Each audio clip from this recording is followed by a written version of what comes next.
People do that? People do that. People do that.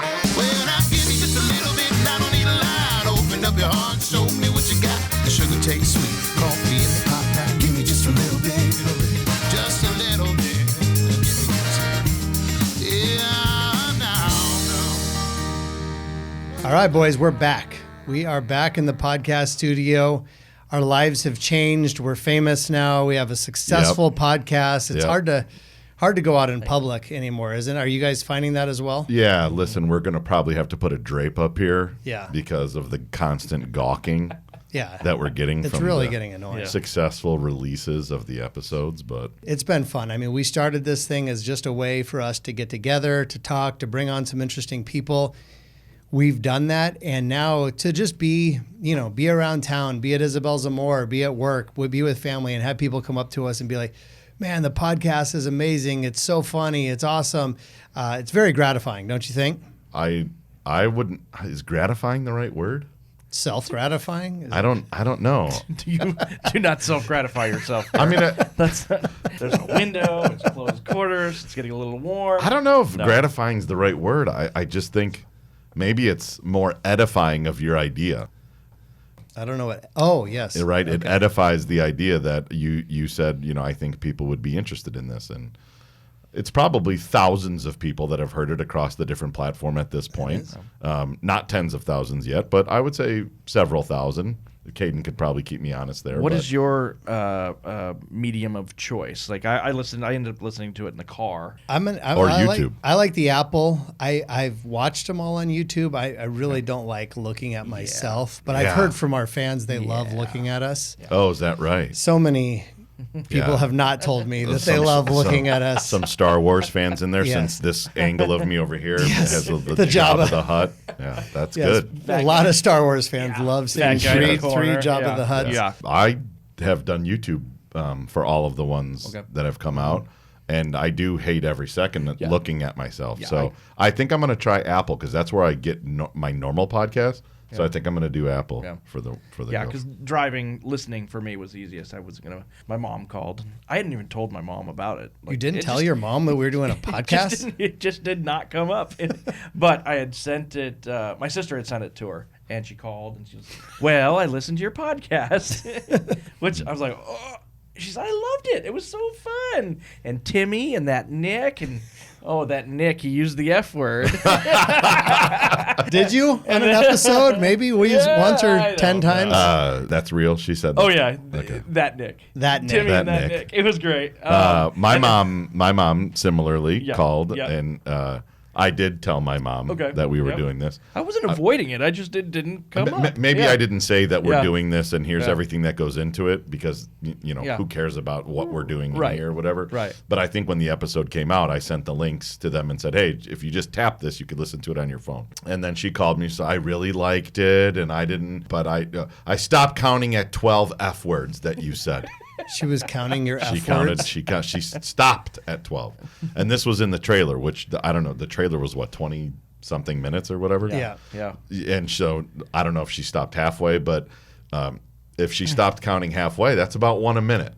Yeah, it's pretty good. That's probably accurate. So that wasn't... But the story was really funny, and those F-bombs were appropriate, I thought. I mean, getting Bluetoothed. It's really it deserves the F-bomb. That's what I'm saying. So I kind of said I get it, Mom. And well, let me just tell you, my son Kaden is probably the biggest fan of the podcast, listening all the way from the Czech Republic, and his demographic of friends can't get enough of Nick's F-bombs. So, is that right? So we got it's because they're getting no other English. So they're enjoying Nick's F-bombs. It's the only English that they're hearing, so maybe that's why they're. Yeah. But I think overall the podcast has been very well received. We said we don't care if anybody listens, and obviously we do care, and we like it when people say that it's good, or Tracy's episode was so impactful, and so I think hearing that people listened to it and they actually it spoke to them was that was awesome. It was so real. It was so she came in here, and again, you guys have been around her a lot more, but she came in. She was just so vulnerable right away, and sharing. This is just matter of fact stuff that took her probably years to kind of get to that point, right? And she obviously was comfortable with the microphone and sharing all of those things. And then same with Jason, right? Just comfortable with himself, uncomfortably comfortable with himself, right? Like that kept coming up, like and then Dave's Dave, and he's just, this is his comfort zone, right? Yeah. Give me a talk, let's go, let's have fun. But finding out their backgrounds, learning a little bit about each one of them, I think that was one of my mom's criticism. Like, you've got to talk more, right? You've got to say more. Yeah. Well, those first couple, I didn't know them. I just sitting there listening, and like jaw dropping, like, wow, that is fascinating. But that is something, though. There comes a time where we don't all know who we're bringing in here. Sounds exciting to me. Like, I want to figure that out. Yeah. Who is this, right? Why were they recommended to us, I think? Right. Why are they on this podcast? What makes them special? And we have to find out a way to get that out early in the podcast so people know them. But then we only got 45 minutes to do everything. It's been fun. We posted it on our Instagram story a few times, just screenshots of text messages, right? That was awesome, and it was vulnerable. I have someone in my family like this, right? Whatever it is. What's been like, is there any common theme? Like, I think the common theme for me is people have said to me that it's very obvious that you guys have known each other for a very long time, and you make it very easy to listen to it versus the awkward kind of scripting of, and now is the segment of the show when we do like. That's exactly what I heard. Like the one comment was, I can't believe you guys haven't been doing this for years. And I think part of that's us, our camaraderie, people that we've known each other forever since we were kids, Reid and I and Nick's for 20 some years. Also, we got to give props to our producer, Kaden Cruz Rogers, who makes us all sound great. I mean, sometimes it's a mess, but he edits it all together. He makes it great, and he makes us sound polished. But the chemistry, there is definitely something there. One of the comments I got from a friend just the other day, he said that Brian Reid's ratio of words to the amount of laughter that my friend had was an off the charts ratio. Because he didn't say a lot in the first few episodes, but when he did, it was a zinger and it was so good. And we're gonna need the analytics on that. I'm gonna need some data on that one. We could use some AI. Ask my family, but we could use AI to spike when you talk or something to see if the views go up. Becoming easier to describe what we're doing too, because again, we just sat down, put a couple microphones, go. Getting a better idea of how we work off of one another, listening. And again, I felt like listening was the best part. And Blaine even brought it up. He said you could feel that you were like genuinely listening. Well, I was engaged with the conversation and listening. And there was time, and you'll see us kind of move around. And I move too much anyway, so it's the longest. Your mom said that too. I don't like to sit. I just don't like it. But if I stand in the corner, I'm gonna look weird. That's just gonna you guys sitting, but that's what happens when you go like to the airport. I'm always walking around and they're sitting, but I'm neither here nor there. But and then just the quality of the first couple of episodes that blew me away. When JJ listened to it, she was ready to kind of be cringe-worthy, and she's like, that was really entertaining. It was really fun, like the three of us and. Maybe it's going to get old. Maybe people will stop listening to us, but I have a feeling that we're still going to like it. We've been doing this for 20 years. Right. Yeah. People I grew up with in Chicago that listened sent me a message and said, I want to know who these guys are. We don't know who the guys are. We kind of take for granted that like we're a package, but we're not. Right. Yeah. I know people, you know people, you know people. Some of them know us together. Some of them know us together. Some of them know you together. Right. Yeah.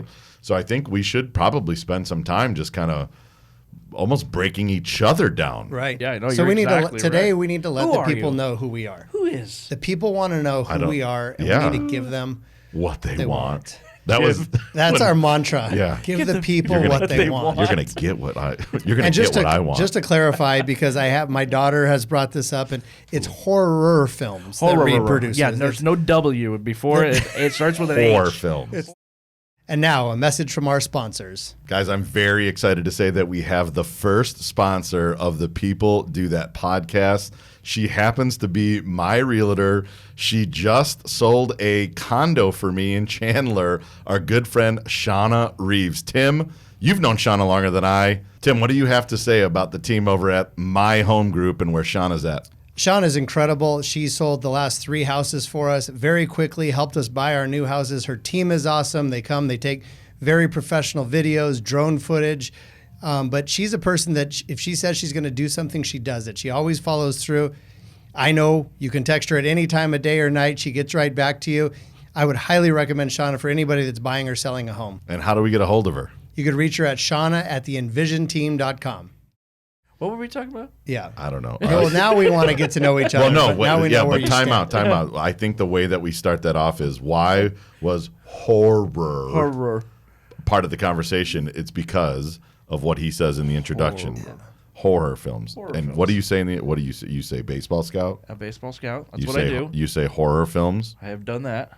Okay. Do you say anything else in the intro? I can't remember. I think something about my hair, but I got a cut. I got a little You trim. did get a cut. Yeah, I was very disappointed. fucking disappointing. By the way. Disappointing. Yesterday, It's 140 out. But It's how hot so does the back hot. of your neck get? So hot. Oh. So talk about baseball scout, 22 years. 22 years. I would just finish my 22nd draft as a professional baseball scout on the amateur side of baseball. So I watch high school, college players for the purpose of the draft. All right. I'm responsible for the Four Corners states plus Vegas. So those of you listening overseas, Arizona, New Mexico, Colorado, Utah, all the high schools and colleges, and in Vegas are my responsibility. Now it's a large area geographically. There's 14 Division I teams within that area. Oh, the junior college, there's 14 that play baseball in Arizona. There's probably 25 there. A number of Division II schools. So it's a lot. We're talking 50 plus schools, plus all of the high school players. So You put a lot of miles on the car. a lot of miles on the car. So yeah, when you brought this up about podcasting, like yes, I'm normally an XM radio guy that listens to baseball or sports talk, and then the soulful sounds of the 70s, the yacht rock, which is. Yeah, it's not in my intro, but it's probably a biggest part of my life. Just listening to 70s Yacht rock? Just listening. Yeah. Yeah. What do you always say about that? What? Yacht rock with a soft cock? Yeah. I think you say think that. so. Maybe I say that. Yeah, you want to try to make it like I say it? I didn't realize I thought you had said that. I didn't want to steal it, but it's funny. All right. And I think of it every time Hall & Oates comes on. I was going to say, now I'm not going to be able to think of my anything God. else while driving around. But yeah, for those of you that know Tim and know Nick and don't know me, my daily job is watching other people's kids play baseball. How many guys have you got drafted? I don't even know the answer. Ooh, I've lost track. I got 4 guys that got to the big leagues. That's cool. Which sounds crazy, like it's only 4. Yeah, that ratio sounds horrible. Are you Only good at 4. this? I thought I was. Until just now. Showing Who up. are the but, 4? Larish, Jeff right? Larish from ASU. Luke French was a high school left-hander from Colorado. Ryan Perry was a right-handed pitcher from University of Arizona. And then most recently, Tylor McGill for with the Mets. That's awesome. Yeah, but again, but for 22 years, I've been watching all of the best players in this area and in the country. Yeah, it's kind of sound like if I were to list myself as an amateur scout, it sounds like I'm, like playing pretend, like some of the guys that we've talked about in other conversations. Making fake business cards. I truly do get paid by this. Yeah, You're not an amateur I'm not scout. an amateur scout. You scout amateur players. I scout amateur players. Well, So, he did mess up one time because we both coached our son's baseball team. And I would corral all of the dads that were willing to help to set up my stations, keep the 9-year-olds moving. And he said, I'm an amateur baseball scout. And one of the other dads said, oh, so what are you going to do then when you're older? He was genuinely concerned. I thought it was a job interview. I think he was going to get me to sell medical was devices. Serious? Yes. What are you going to do when you're older? He's like, How do you- yeah, I'm pretty sure this is it. And they pay you year-round to do that? It's like an internship. He's got a 22-year internship Yeah. going. It's a cute little hobby. That's cute. What are you going to do then when you're older? So I know right. you're passionate That's right. about that. That's right. You love that. Yes. But you've also Yes. had a passion for movies. For movies. Since as long as I can remember. When I was 24, 25, whatever, my mom asked me, actually it was probably younger than that, my mom asked me, like, what do you enjoy doing? What do you do? And the only thing I could really answer was baseball and movies. And it was really just watching both at that time, well, playing baseball and watching movies. And so I ended up watching a lot of baseball and then making movies. Billy Koenig, who was our third baseman at Grand Canyon, we were there. When we met, we just kind of clicked on watching movies and talking about movies, and why couldn't we do that? And this is like, we're talking tail end of the 90s where it's Matt Damon and Affleck making their own stuff, and Robert Rodriguez filming making a $7,000 movie with a camera, and it was fascinating. Like we were motivated by it, but it was also right at that cusp of, okay, if we shoot on video, they're not going to take us serious, right? We got to shoot on film. Well, that's not an option when we had basically using our credit cards to make movies. So, but that's what we did. We both moved. Like the short and the long version of it was, we moved to LA thinking that's where you had to be. Neither one of us really liked it. We came home and we shot a movie here. We shot a horror film called Silo Killer. It's amazing. Real Shakespeare. Masked killer hunts down college kids as they're camping out in the desert and dumps their body in a grain silo. I watched it and enjoyed it multiple times. Several strippers in that film, by the way. A couple of strippers. Well, it was a formula. There was the elements of horror films that I grew up on that I enjoyed. The John Carpenter films or the Wes Craven films, the Thing, the Halloween, Friday the 13th, Nightmare on Elm Street, all that stuff. A pretty simple formula, right? There's some blood and guts and there's some TNA. And if you can come up with some unique killer, which ours is not, he's just wearing a mask, but he dumps him in a unique spot in the middle of the desert in a grain silo, which we were just out there. Our buddy Keith Wilson would take us out on his property out in Buckeye, and we'd look around like, what's that? What if you put dead people in there? Which is kind of morbid, yes. But that's where your mind goes. Is that how you named it? Is that how you named the movie? That's it. Oh, I didn't know that. Silo. So you didn't Killer. have it. You didn't have a name for. You just knew it was going to be out in the desert, and this guy was going to be killing people. And at that point, did it have a different name? No, I think it really came from the name. Like, there's a silo, and you could put people in there, and somebody'd have to kill him. And who would he kill? I don't know. If I was out in a bonfire party out in the middle of nowhere, then I guess maybe I'd get hacked up because that was kind of the formula for the 80s, right? Wow. And probably the women that get killed aren't going to have shirts on. And so hot. They never get attacked with shirts on. Shot it for whatever, $6,000 plus equipment, credit cards, some graduation money, and that we filmed the first one on all that. So that's chasing your dream right there, though. Filmed. Billy gets all the credit. Like, fascinating. Like, good baseball player, great athlete. Just stopped caring about playing sports and really went all in on this and learned the camera, learned the editing, learned all those things. And then he's just got one of those minds where if you just let him go for a while, he's going to figure it out and put it on paper. And then we'd script it. We would talk like this, and he would write stuff down, and then we'd get out to shoot, and the script said this. I'm like, it doesn't work. I said, well, you said that already. Well, I'll say it again, and I'll mix something up, And so the dialogue, we're just kind of making it was an outline for a film that wasn't overly complicated. But a lot of people think about doing things, and I love it that you did it. Love it or hate it, you cannot take it away that we did it. Well, and if you want a VHS copy, I might still have a couple laying around. If we can find a VHS player. Right. We've always had some type of artsy kind of just a interest in the arts in the background, but the deep secret was the horror films. I love the water movies too. I like aquatic horror films. Basically sharks. Sharks, piranhas. Did Jaws start it for you? Oh yeah, That's it. Jaws. That was a scary movie. Love Jaws, but I loved Piranha, the original Piranha, Joe Dante's film. That James Cameron did the second one, Piranha 2. But just so cheesy, right? Just a foreign fish in the water eating up people. Just come on. But there's a cult following for that. That's just dumb. People do that. People do that. People watch that. People do that. People like aquatic horror films. Yes, they do. I know it's one. got a subgenre. I know one now, but well, that's why you guys are really gonna love Those Damn Catfish. Is that the name of your movie? Absolutely. Those damn catfish. And what are they going to do? Suck people up and eat them whole or something? Yeah, exactly. Because they don't chew. Right? And so instead of the fin coming out of the water here, the mouth comes out. No, it's the whiskers. It's the goose gossage. Wow. Yeah, it's the gossage, and they just.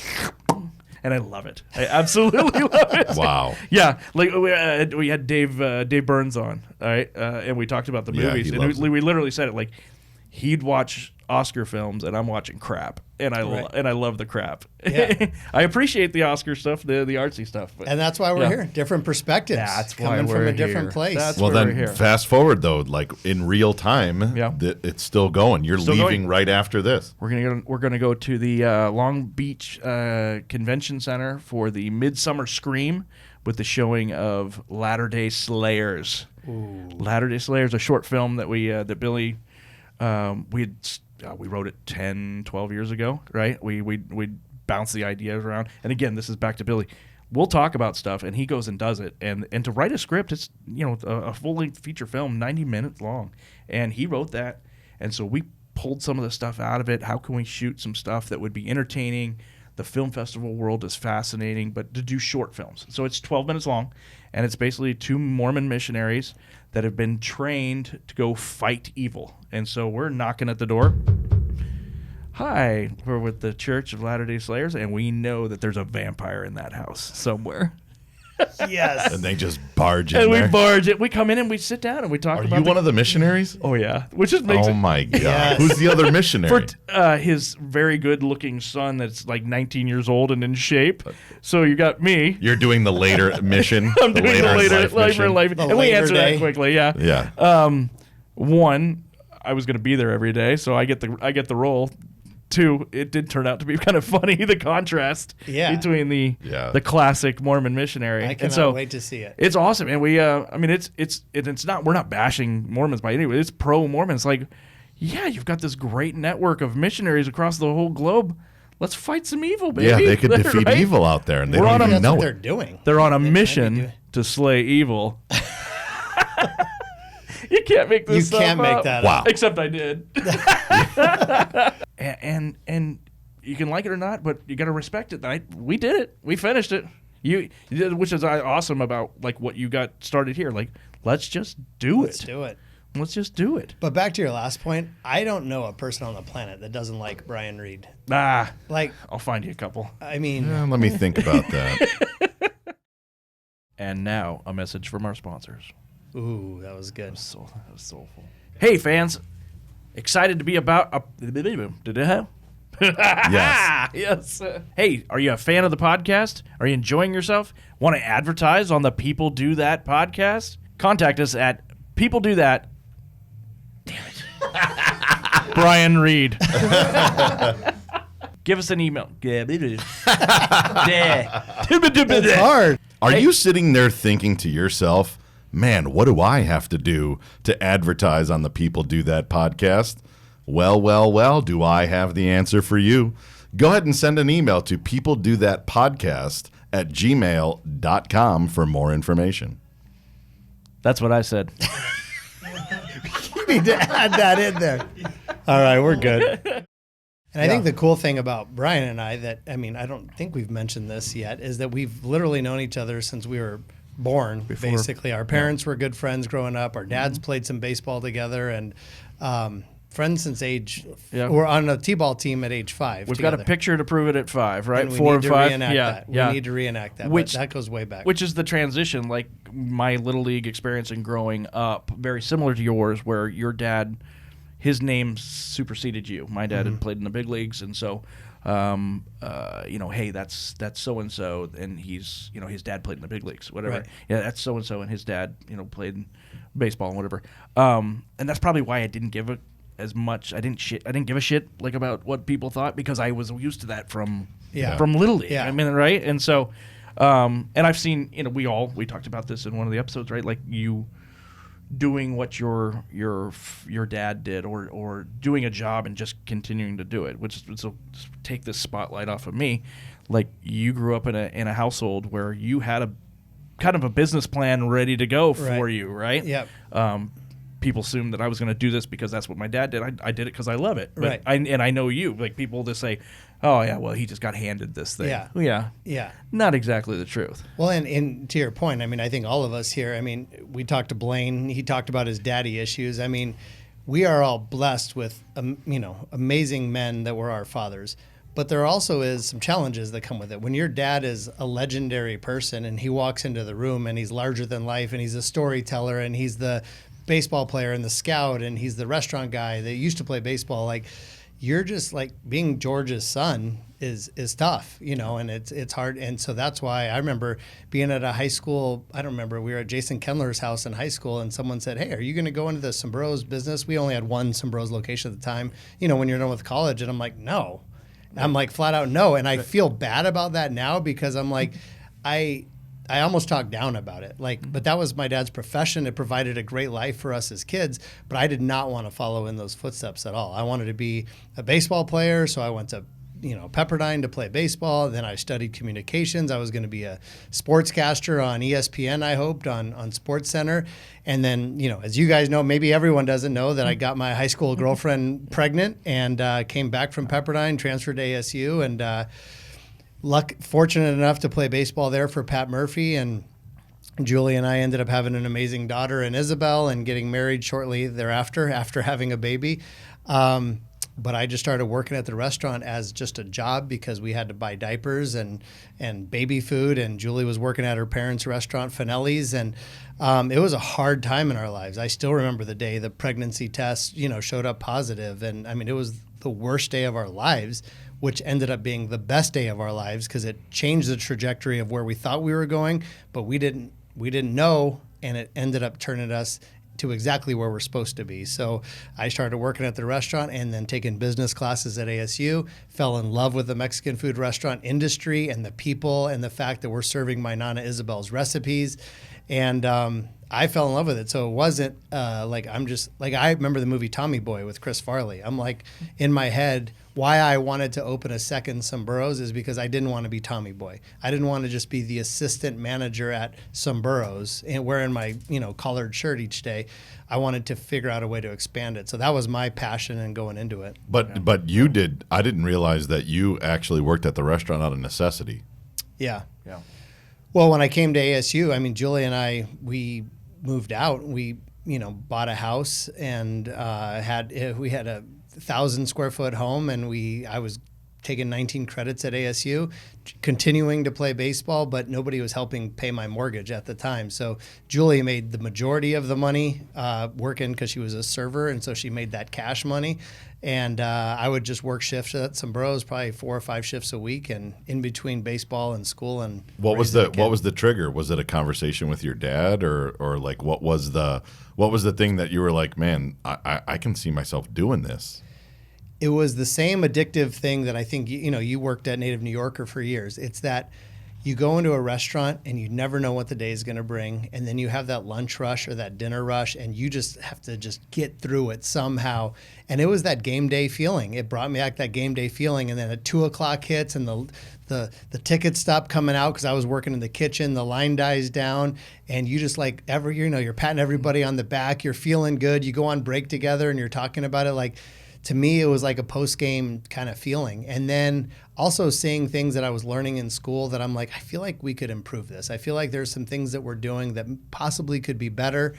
And then the idea of opening another restaurant, it was like, okay, we just have like a set of like skilled people that are doing everything here. We don't have a system for anything. Margarita was our cook. She's the only one that knew how to make the green chili, And so it's like, what if we actually documented the recipe and trained Bartolo how to make the green chili. So if Margarita wants to go on vacation, Bartolo can make the green chili. And so that idea of standardizing all the systems and everything, and then so if it's not one person, it's more of a system, and that's kind of was my passion and what I brought to the picture.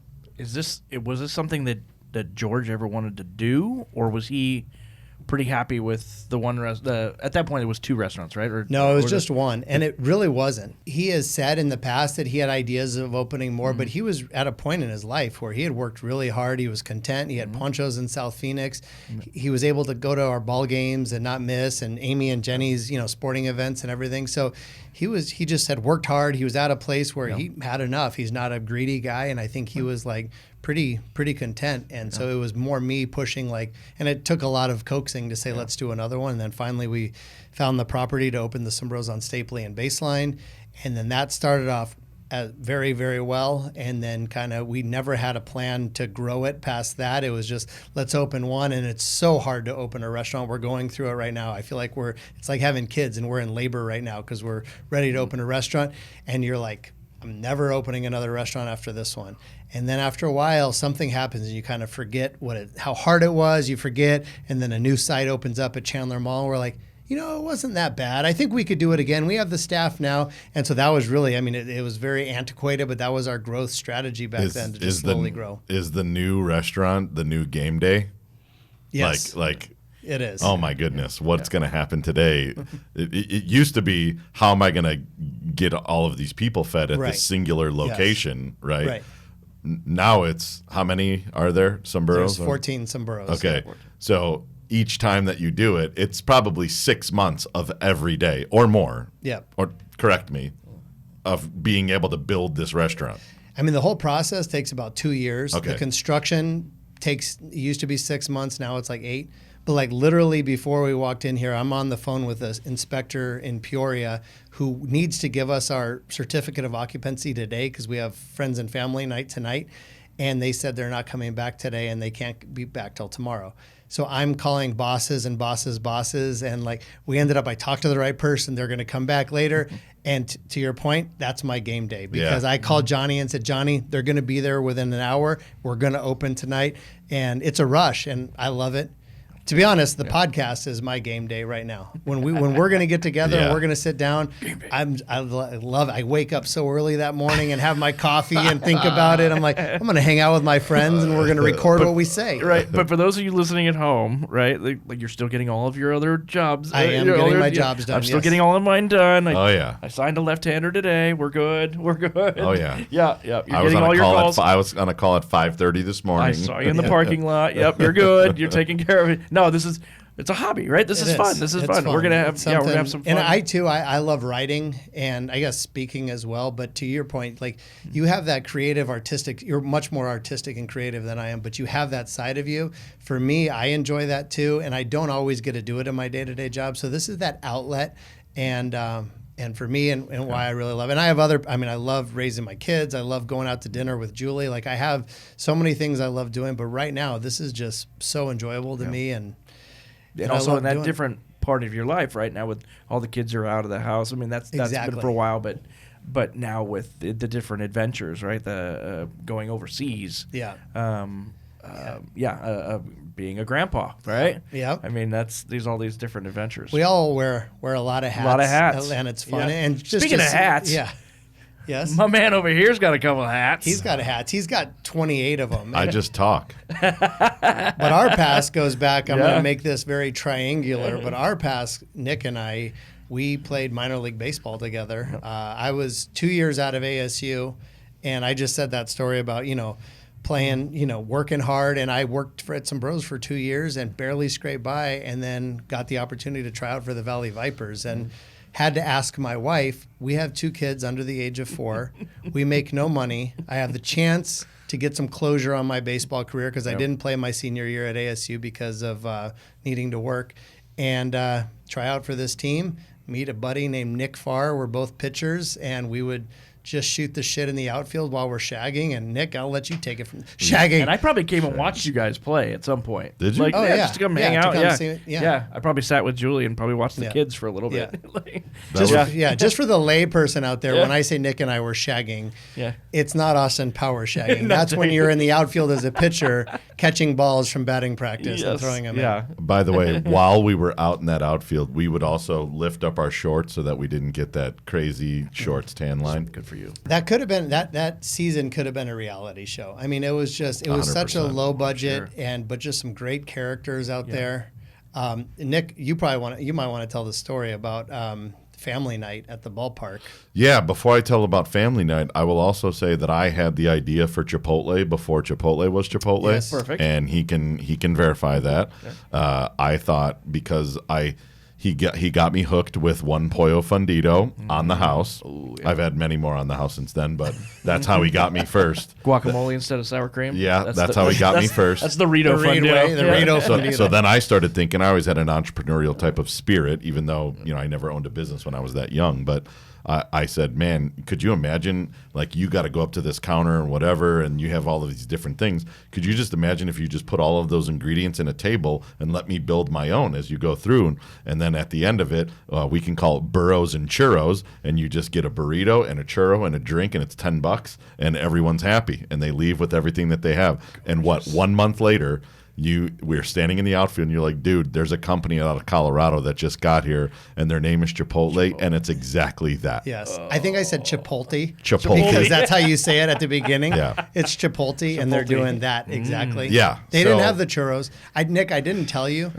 but there are over 120 Burrows and Tros locations that I've opened on the East Coast without you knowing. So I have no. You're getting nothing. I have no stake. You're getting nothing. I have no stake in the. By the way, I also that just because Chipotle exists and Moe's and everyone else that you can go up to and get whatever, I still think Burrows and Churros is a thing. If you're looking for a smaller real estate, right? Yeah. With an easier way to serve, with a menu that's not as expansive, it's a plate, a bowl, a burrito, or a taco, right? I still think that's 23 years ago. Yep, 23 years ago. Or more than 23 years ago. I think the idea still sticks. Burrows and Churros is an idea. Filiberto's or Garcia's or Macayo's owners are listening. Shut your radio off. Right. Do not open this. Right, yeah. It's still our idea. Yeah, Kaden did. Yeah, we have the LLC for it with the copyright. Family night. One of the first memories that I have about meeting Tim's family. So we're playing professional baseball together, right-handed pitcher, left-handed pitcher. They're having this family night. And we try to do these awkward things during a summer season in Phoenix that never worked to get people into the stands. So we figured on family night, our general manager decided to invite the strippers from Babes Cabaret into family night and to have one stripper walk out with each of the people on the field, each of the players. Like Little League Day? Like Little League Day. Like Little League Day. But you bring Malibu out with you. Right. Yeah. Oh, and at the second base is cinnamon. Ladies and gentlemen, your starting pitcher is Mike Bowder. Escorting him out there is Dallas. Dallas, put your hands together. Yeah. For Dallas. So they do this, right? Oh goodness! I put 19 people on my pass list that night. Tim family night. Yeah, it was family night. Like we have all these people in there. And they lined up, the players and the strippers. We all lined up on the first base line. And I'm standing next to Tim, who I've known him for a month now, or maybe a month and a half now. And I look up, and he's like, "Oh yeah, this is not going to go well." Julie's up there, and I'm sorry if you're listening on Apple or Spotify, but what I'm about to do is stick up 2 middle fingers. I look up there and Julie just goes like this. Fuck you. Yes.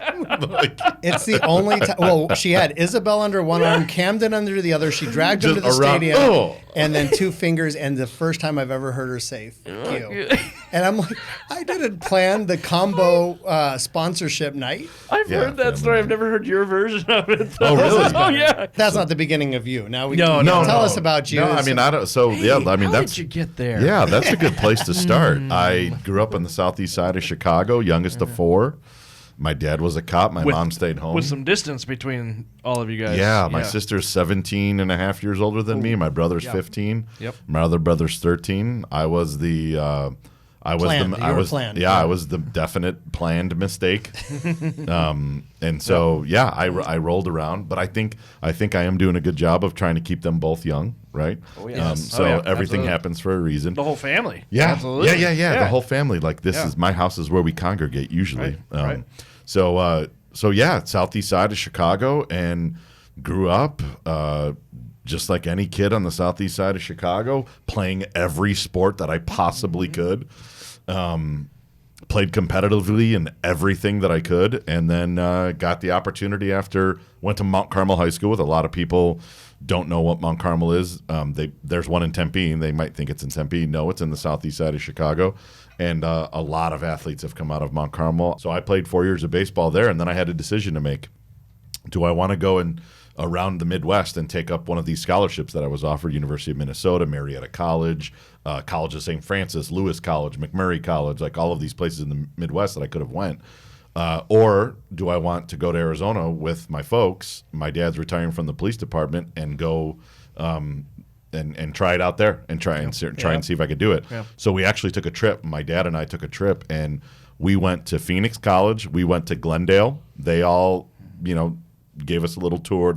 And then we got to Scottsdale, and we walked up to the administration at Scottsdale, and Coach Larry Smith, I'll never forget it, was there. And I said, "Coach, I'm a left-handed pitcher from the southeast side of Chicago, and I want to see if I'm good enough to play at Scottsdale Community College. And here's the other colleges that we've went to, and I want to see if I have any options." And he said, where at on the southeast side of Chicago? I said, I go to Mount Carmel High School. I just graduated Mount Carmel High School. And my parents are moving to Arizona, and I'm deciding whether I move with them or not. And he goes, you went to Mount Carmel? And I said, yep. And he goes, let's walk down and register you for classes. That's awesome. Wow. And I went, you know Mount Carmel? And he goes, I was a scout for the Cincinnati Reds in the 80s. I recruited kids from Mount Carmel into professional baseball. I know the kind of breed of kid that comes from there. I want you to register for classes today. So I spent 2 years at Scottsdale Community College. We went to the Junior College World Series in 1997. We finished third in the country that year. 9 of us went to Division I went to the University of New Orleans after that, played 2 more years at the University of New Orleans. My roommate there was Frank Torrey, Joe Torrey's nephew, and I went and tried out for the Valley Vipers. I went back to Scottsdale Community College and helped them until they figured out that I could try out for the Valley Vipers, and that's when I was offered a contract, and that's when I met you. And then I had Tommy John surgery. Here's the camera. There's the zipper. Sorry, Apple and Spotify. There's the Tommy John surgery. And then I woke up in the fall of the year 2000 and said, what now? Real life. What do I do now? Real life begins now. Did you other interests? I mean, obviously, sports was dominated your whole childhood and everything.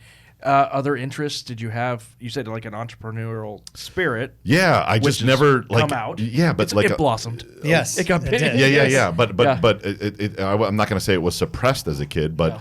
You know, where I grew up, you're a carpenter, you're an electrician, you're an iron worker, you're a cop, you're a fireman, right? Yeah. And then the guys that own their own business, they're like, we put them on a pedestal. Like my dad's friend that owned the Chevy dealership, it was like, oh my God, you can never be that. Right. Like, you know, but it was ignorance, right? It wasn't. That's just what they grew up with, so there's no fault in anywhere. No, that's the mindset. I felt like it was in me. Like I felt like somewhere down there it was in me. I didn't know what that meant. I didn't know how to unleash it, and so here I was with a cast on my arm, going, "What do I do now?" And I did just like Will Ferrell does in the movie Step Brothers. I get a job with Enterprise Rent-A-Car because they give you the keys to be successful. And they did, though. I remember because we knew each other. Like, you worked your ass off. I worked my ass off. I worked my ass off at Enterprise for 8 years. Both of my kids were born while I was working there. I would leave when it was dark in the morning, and I would come home when it was dark at night. And I was doing it for a pittance. And after 8 years, I finally... By the way, no disparaging to Enterprise Rent-A-Car. If my friends from Enterprise are listening, love the company, love the people, and we can tell the story of Enterprise later. At the end of my 7th year, I said I have to figure out what I'm worth. And if this is it, that's okay. I'm going to keep investing my time and energy into it. And I went to a recruiter, and that recruiter laughed at me and said, "Wow." There's a lot of other things out there, you know, that you can do. And so it was at that point that they put 3 companies in front of me, and one of them was Iron Mountain, where I have now been for 16 years. Has it been 16 years at Iron Mountain? Yeah, 16 years at Iron Mountain that I've been there. My anniversary is actually next month. So 16 years in sales leadership the entire time.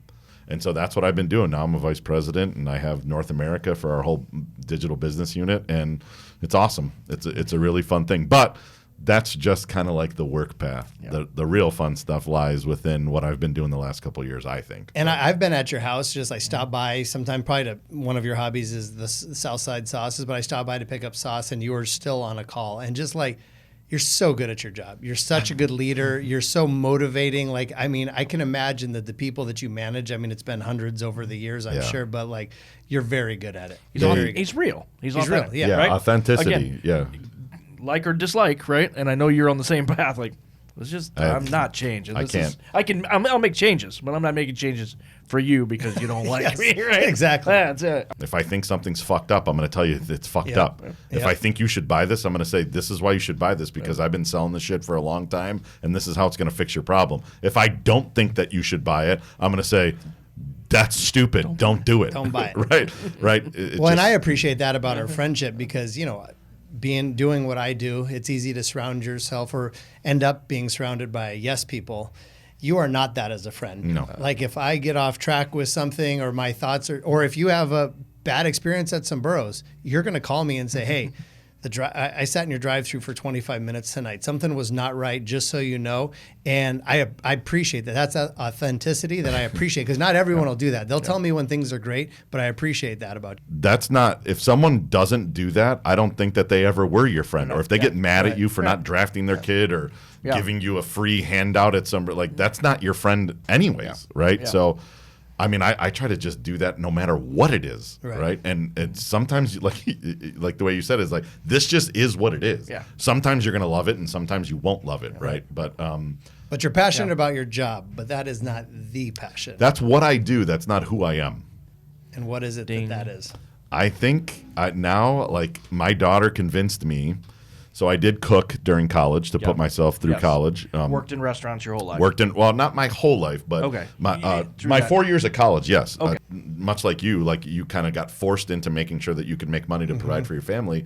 I got forced into cooking after I learned how to do it in a restaurant, because now my wife started staying home with my kid, right, my newborn, and we lost that salary. So there was no more going out to eat and whatever. I had to figure out how to put food on the table, right? She doesn't like to cook. That's not her thing. I get it, right? I knew how to cook. I was working a lot of hours, so I just had to figure out how to get something on the plate and get it on fast, because I was gone for 12 to 14 hours a day, right? But we still wanted to feed the family and sit down and have a good meal. So I started doing that, and then, my daughter came along, and I started doing it even more. And then, I started making a couple bucks, and I put a couple nice pieces of equipment in my backyard. And I don't like jewelry. Sorry again on Apple and Spotify. I don't wear jewelry. I don't wear Rolexes. I don't wear rings. Doesn't wear a wedding ring, I notice. Yeah, right now, because I think I'm too fat right now. That's why you got to go to the rubber ones. I think I might have expand with you as you expand. I had some salami for lunch today, and I think it was a little too salty. So my daughter started a YouTube page for me about 8 or 9 years ago, and it was sporadic and horrible at best. She did a great job. She was frickin' 12, producing a YouTube page for her dad, who's like, "What do I do now?" Right? And then she finally said to me, probably 3 years ago, "Dad, you should apply for one of those shows."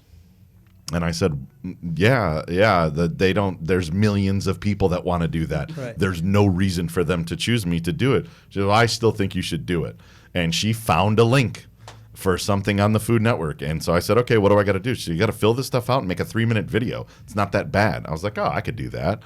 I said, "Start the camera." Like, you click the link, it starts the thing. And I said, "Go ahead, do it." She said, "Well, aren't you going to get it?" I said, "No, I ain't got to do anything. I got my hat on backwards. Right. It's like a Saturday morning. I got my basketball shorts on. And I just went in my backyard 3 years ago, and I just started talking about why I think I would be good to be on the Food Network. And I showed them some of my equipment, and I did this. And she clicked submit. And I said, "That'll be that. That'll be the last time we ever hear from that." And at least I showed my daughter, if you'd never know unless you try. I put myself out there.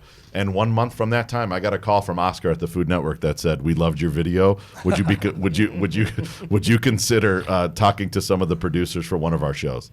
And that's what started it. I'll fast forward 1 year that it took me to go through all of those interviews and recipes and pictures. I sent them 1,000 pictures of food and me and my family, and pictures of me and you, and all this crazy shit, right?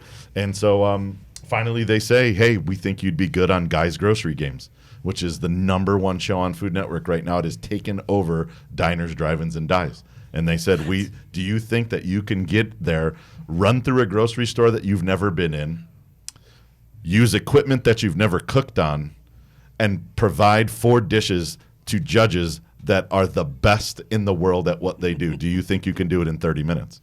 And I said, "Fuck yeah, I could do it in 30 minutes." Sure. Yeah, of course. And at that point, I'm going like, there's no shot I could do this in 30 minutes, right? But I sold them, right? I used every sales technique that I had, which is energy, passion, conviction, right? You have to make them believe with the way that you say it, right? And it took me a year, but they finally said, "Let's do it." I still remember the call. I was sitting at my office in the parking lot, ready to walk in my office, and you called me to tell me that you were going to be on the Food Network.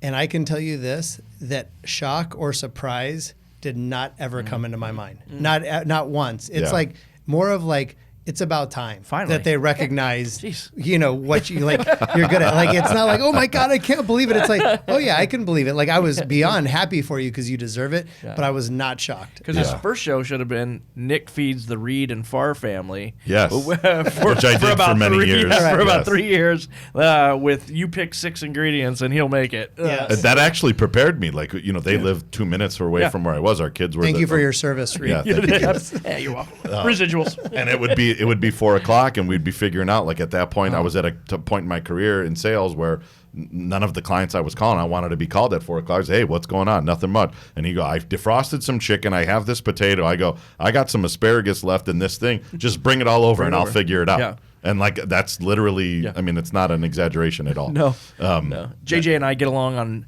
99 out of 100 things. Deciding on dinner. Yeah. Yeah. It's a big issue. No, for no. a lot of couples. Yeah, by the way, it is for us too. It's like, you know, I don't want to always do the same shit. It's tough, right? And you got to do this shit every single day, right?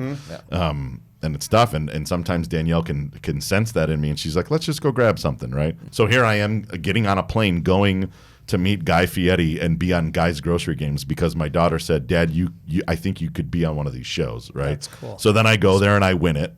I win the episode, right? There's 3 people, and I win the episode. And they go, good news, we got these other amateurs, and some other people won, and we're going to put you against them. And so I go to that one, and I won that one. Kayla and I both won the second episode. So, and then Guy pulls me aside after that. Yes, he did pull me aside. Yes, this did happen. Yes, I have witnesses. And he said, you're fucking amazing at this. And I'm going to put you against real chefs that own restaurants. One of these days, stay tuned, your ass is coming back. That's awesome. And he said that to me. And after I shit my pants and threw up in my mouth a little bit, I was like, all right, yeah, I'm in. And like 6 months after that, I went and competed against 7 real chefs in the summer tournament last year, where there were 7 real chefs and me. And I was what they called the wild card because I did not own a restaurant. I am not classically trained, and they just brought me in here guns a blazing.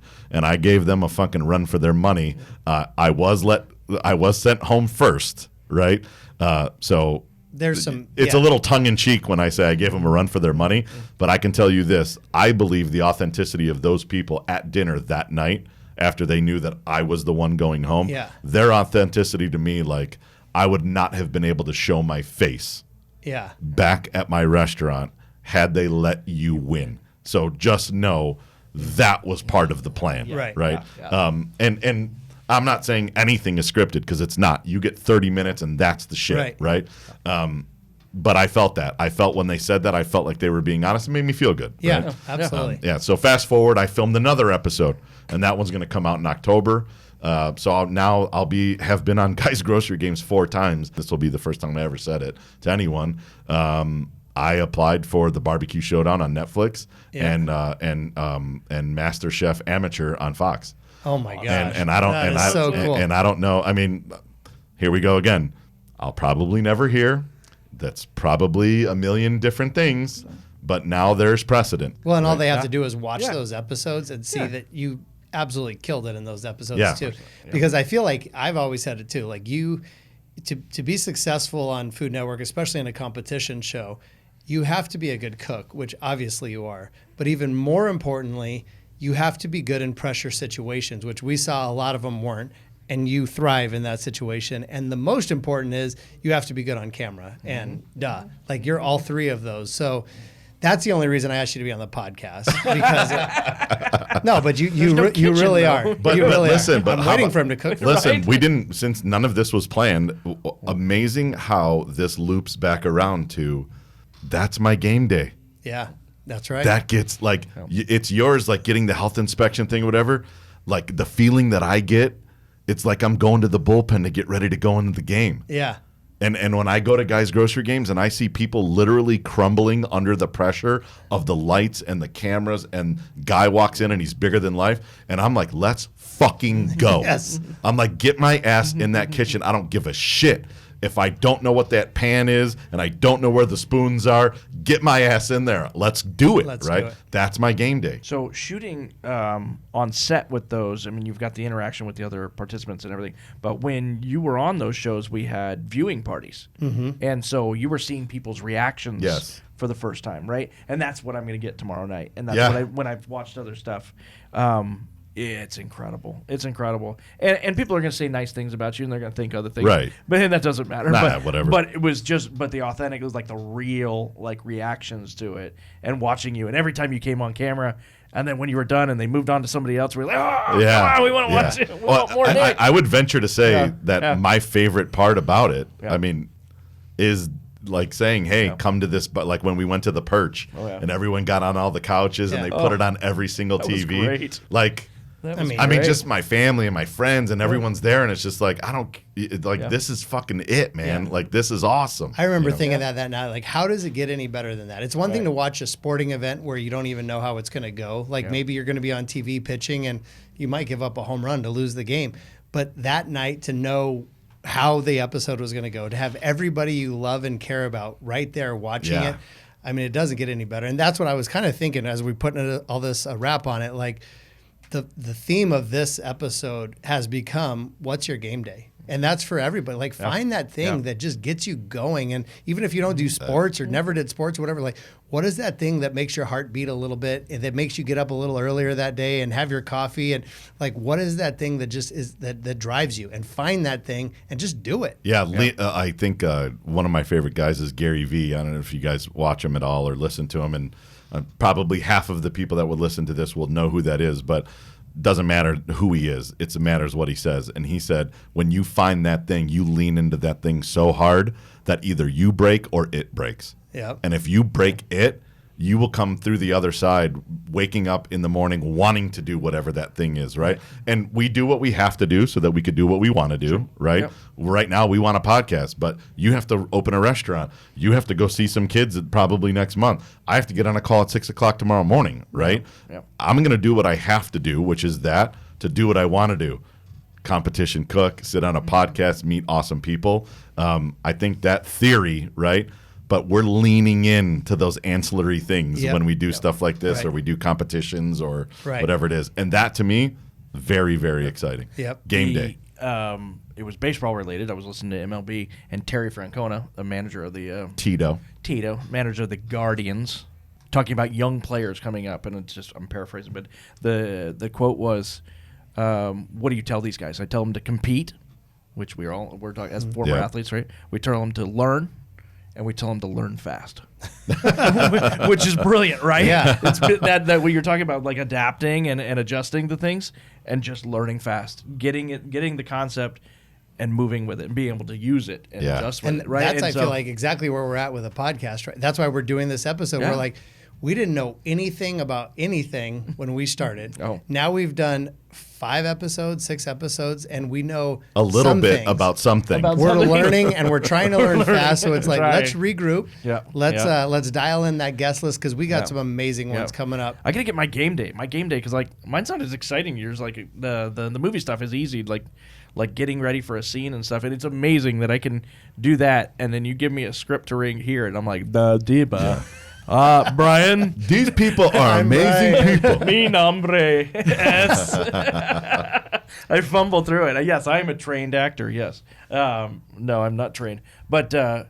Mine is the getting ready to talk about players and being passionate about the players, because I am. Yeah. I'm a part of their process. It sounds corny, but I'm a part of that dream, Absolutely. right? Yeah. I'm a cog in the machine, but I am providing opportunity for these kids to keep going. And so I take it serious, and I accept the responsibility. I accept the responsibility of educating families and spending time with them and telling them about what this world is and what you're getting yourself into, and what they want to do. And I'm curious about people, and I get to meet a lot of people because of that. So I wouldn't be good at the other stuff without the baseball background. Right. I wouldn't be good at being a scout without some life experience, and be able to, Yep. just this last year, being able to talk to parents with literally like, my son is playing against yours right now. I know what you're going through right now. Right. Your son is on a different path than mine, and it's exciting. But here's 20 years of nonsense that I have to put all together to really help you, because it doesn't help anybody else, but it's going to help you and your son become better at this and with an opportunity. And that's a great perspective and one that not a lot of people get. Yeah. No. Well, I think we nailed it. The people wanted to know who we are because that was a very common theme. Who are we? Yeah. We told them a little bit about who we are. They're going to deduct. They're going to learn more about us as we talk. San Diegans. Stay classy. So, and they're going to hear more about how this interloops with all of us, right? Because a lot of it dovetails for the corporate term. Us doing family vacations because our kids are closer in age, right? When they were young, going up at the snow and playing in the snow, or Legoland. Legoland. Yeah. Oh, that was fun. Yeah. That was good stuff. Well, let's wrap this up. We'll be back soon with a couple killer guests coming up. Not killers. We'll be back soon with a couple amazing guests. Find your game day. Find your game day. Find your game day. And not only that, if you're still listening at this point in the podcast, it would really help all of us if you would subscribe to however you listen. Follow us on Instagram. Follow us on Spotify, Apple, however you get it. Subscribe on YouTube because you want to get a notification every time we come on. Yeah. Every time we have something dumb to say, you want to know. You want to know. And you know why? Because people do that. People do that.